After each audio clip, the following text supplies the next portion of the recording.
여러분 안녕하십니까? 윤석열 대통령의 1박 2일 일본 방문 일정은 어제로 끝났지만 후폭풍은 오늘도 계속되고 있습니다.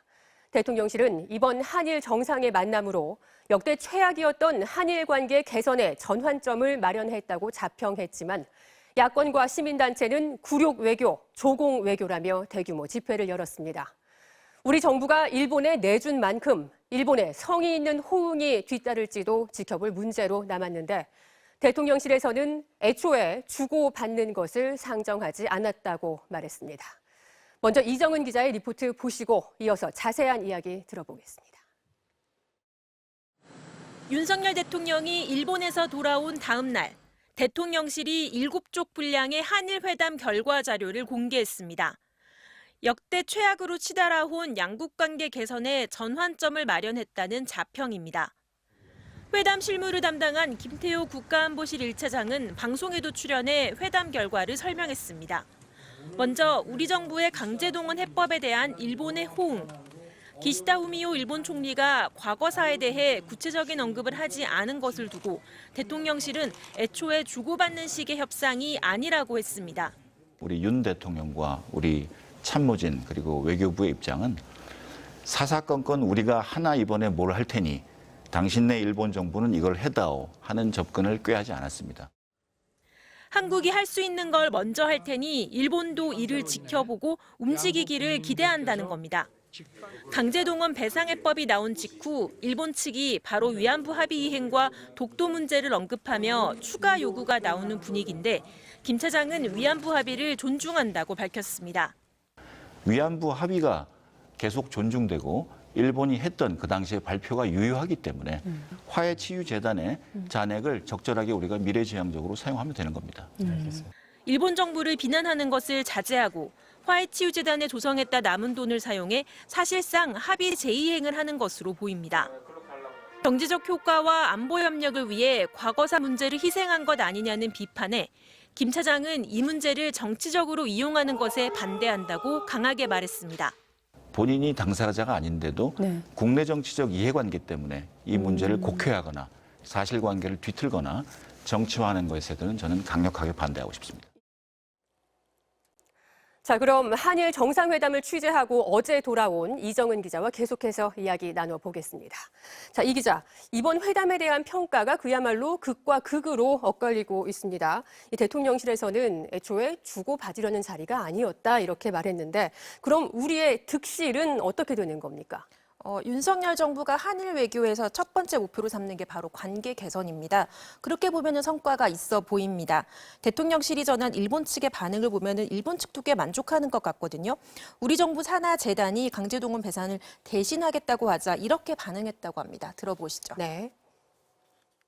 그래서 우리가 이렇게 결정을 하려고 한다 했을 때 사실 일본이 깜짝 놀랐습니다. 아, 그래요? 예, 이렇게 하면 한국 국내 정치에서 괜찮을지 모르겠는데 우리로서는 이것이 학수고대하던 해법인 것 같다.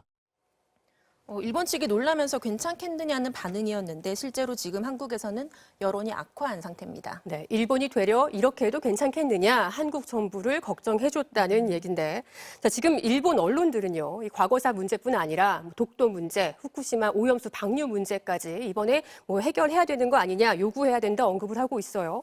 그러면 그만큼 우리도 얻는 게 있어야 하는 것 아닙니까? 그런 지적이 굉장히 큰데요. 일단 이번에 독도는 언급이 안 됐다고 했지만 앞으로도 언급 안 된다는 보장은 없습니다. 네. 그리고 후쿠시마 오염수 방류도 한일 정부가 공동으로 조사해서 판단하겠다는 좀 유보적인 답이 나왔습니다. 네. 일본이 특히 원했던 한일 군사정보보호협정 지소미아는 새 정부 들어서 실질적으로 복원이 됐지만 이번에 정상들이 복원을 선언하면서 형식적인 완결성도 갖추게 됐습니다. 우리가 원했던 것, 그 수출 절차가 간소화되는 그 백색 국가 목록에 한국이 복귀하는 것, 네. 여기에 대해서 일본 주무부처는 한국의 자세를 지켜보겠다고 했습니다. 자, 그럼 결국 아직은 우리가 명확하게 얻은 건 없는 거죠. 그럼 당장 한일 관계는 좋아질 거라고 하지만 이 반대 여론이 만만치 않은 상황이거든요. 네, 일단 강제동원 피해자 당사자들이 제3자가 해주는 배상은 안 받겠다고 하고 있죠. 네. 그리고 과거사에 대해서도 기시다 총리가 과거 내각의 입장을 계승한다고 하면서 새로운 말을 얹지는 않았습니다. 그렇죠. 그리고 일본 측에서는 나중에 한국이 구상권을 청구하면 어떡하냐 걱정을 했다는데 윤 대통령이 현지에서 상정하지 않고 있다고 정리까지 해줬습니다. 네. 지금까지 보자면 한국은 계속 결단을 하고 일본은 계속 요구를 하는 듯한 상황입니다. 자, 그런데 어제 게이오 대학 강연에서 나온 윤 대통령의 발언을 놓고도 지금 논란이 있다고요. 네, 어제 윤 대통령이 대학생들을 격려하면서 용기는 생명의 열쇠라는 말을 했습니다. 일본학자 오카쿠라 덴신의 말이라는데요. 야당은 이 사람이 조선을 일본의 영토라 주장한 그 식민론자의 말이다. 어떻게 이런 사람 말을 인용할 수 있냐 맹비난했습니다. 네. 대통령실은 그 말을 인용했을 뿐이고 그 사람의 생각에 동조한다는 취지는 아니라고 해명했습니다. 생각에 동조하는 건 아니다. 이 기자 잘 들었습니다.